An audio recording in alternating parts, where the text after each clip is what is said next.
Eric Swalwell, Nancy Pelosi, and Kevin McCarthy got a briefing specifically. By the FBI. Just the two of them. And Nancy Pelosi has been very vocal in supporting Swalwell. And, of course, Kevin McCarthy has called for him to resign from the Intel Committee. Well, Kevin McCarthy came out, and I just want to play this for everybody because we're going to get into it more tomorrow, but he came out of that meeting. I think what's even more important is that Nancy Pelosi came out of the meeting and has said nothing yet. Now, before the meeting, she was defending Swalwell. After the meeting, just for the two leaders of the House, Nancy Pelosi and again McCarthy, this is what Kevin McCarthy had to say. Pretty strong statement. Take a listen. Friday, we finally got our FBI briefing. It was just the Speaker, Nancy Pelosi, and myself. It was a very thorough briefing. No one that was in that room could walk out and say Eric Swalwell should be on the Intel Committee. And again, the silence from Nancy Pelosi means I think he's probably losing support within his own. Well, she's not one who minds cutting one off if you start hurting her. Now, her vote margin is getting low, Than. I mean, that is the issue. Boy. Is that she probably can't lose a vote of someone like Eric Swalwell for Speaker.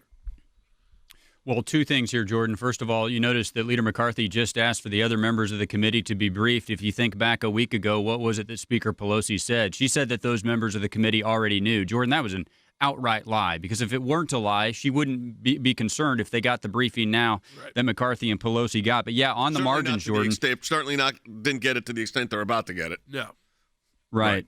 On the margins, though, Jordan, 222 elected Democrats, 3 of them have already been tabbed by Joe Biden to potentially serve in the administration. That would bring her numbers down to 219, even though there's a little bit of cushion there between the 213 Republicans that are expected. Jordan, it doesn't lower the 218 threshold that she has to get to be the speaker. So I think it definitely factors in to what she's saying about not giving these members the briefing. But we need to juxtapose it against what she said last week. They already have the information. Clearly, Jordan, they don't, because they're not getting the briefing that McCarthy and Pelosi got yesterday. No, I think the ramifications. Look, Eric Swalwell was one of the most aggressive and obnoxious, I will say, individuals in that impeachment exercise.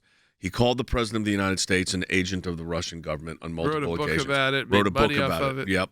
Then turns around. He is the one that has the connections with the Chinese that ran so deep that they had people interns in his office. For all we know, those could have been agents. We don't know that. But, I mean, I don't think they were just random people. And this college student was also an economic bundler, meaning she put money together for his campaign. And nobody figured this out while they were going after the president of the United States. That's what it tells me.